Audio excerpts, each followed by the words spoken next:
साथियों, मैं अपनी कुछ बात आपके सामने रखूं उससे पहले मैं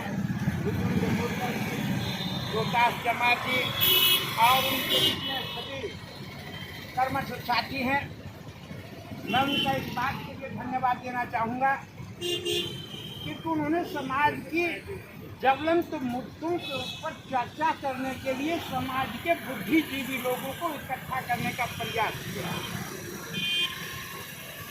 और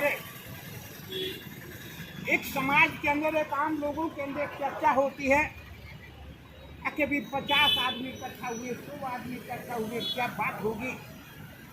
समाज इकट्ठा नहीं हो रहा है, और जब तक समाज इकट्ठा नहीं होगा, जब तक ये बहुजन समाज इकट्ठा नहीं होगा, तब तक कोई बात नहीं बनेगी। तो साथियों, इस बहुजन समाज का इतिहास रहा है कि इस देश के अंदर जब भी कोई परिवर्तन की लहर लेकर के चला तो वो केवल अकेला आदमी चला।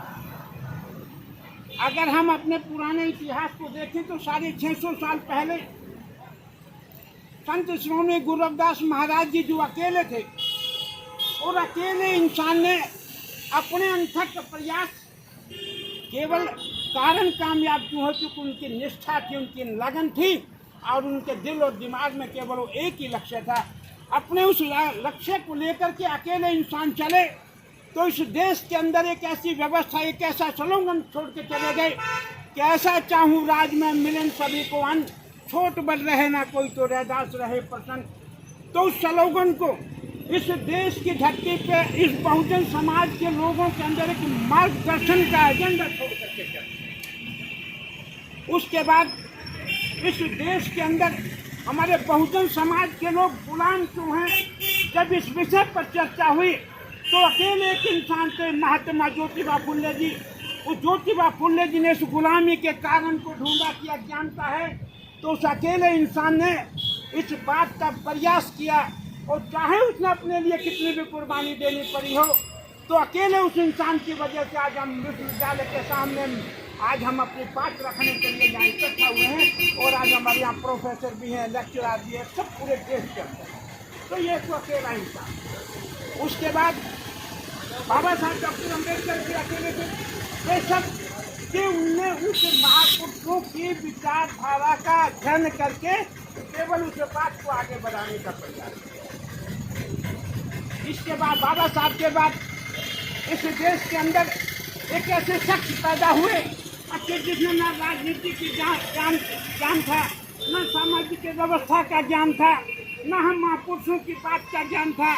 तो केवल अकेले एक इंसान दीना भाना जी की बात को मान करके इस देश के अंदर एक बड़ा इंसान चला, उसका नाम था मान्यवर साहब कांशीराम। अकेली निष्ठा के आधार पर चला, तो आज इस देश के अंदर मान्यवर साहब कांशीराम जी के प्रयास से एक कितनी बड़ी विचारधारा काम कर रही है। कि जो वो विचारधारा जिस दिन करवट लेती है तो आरएसएस के भी घुटने टिक जाते हैं। तो मेरा आप लोगों से अनुरोध है कि आप जो भी बात रखें, और समाज को इकट्ठा करने के लिए बहुत बड़ी चीज़ नहीं है। एक चीज़ आप लोगों ने चलनी होगी, माननी होगी कि ये मेरा फर्ज है, और मैं अपने इस फर्ज को निष्ठा से और ईमानदारी से निभाऊंगा।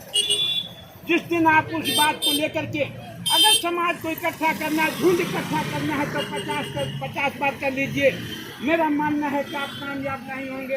अगर कामयाब होंगे तो एक विचार को लेकर के, एक आइडियोलॉजी को लेकर, एक मकसद को लेकर के जब गांव-गांव के अंदर जाओगे, गली-गली मोहल्लों के अंदर जाओगे, तो निश्चित तौर से लोग आपकी बात को सुनेंगे, समझेंगे, और आप अकेले नहीं, लाखों की संख्या में आपके लोगों का आपके पीछे लोग।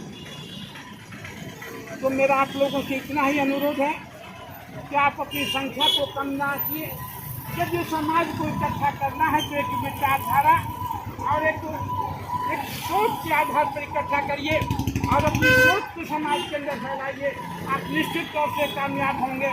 और बहुत से लोग जब हम जाएंगे समाज, हम लोगों के अंदर चर्चा करने के लिए जाएंगे, तो एक बात भी लोग रखेंगे कि भाई यदि हम इस प्रकार के सामाजिक बात करते रहे तो बात कैसे बनेगी।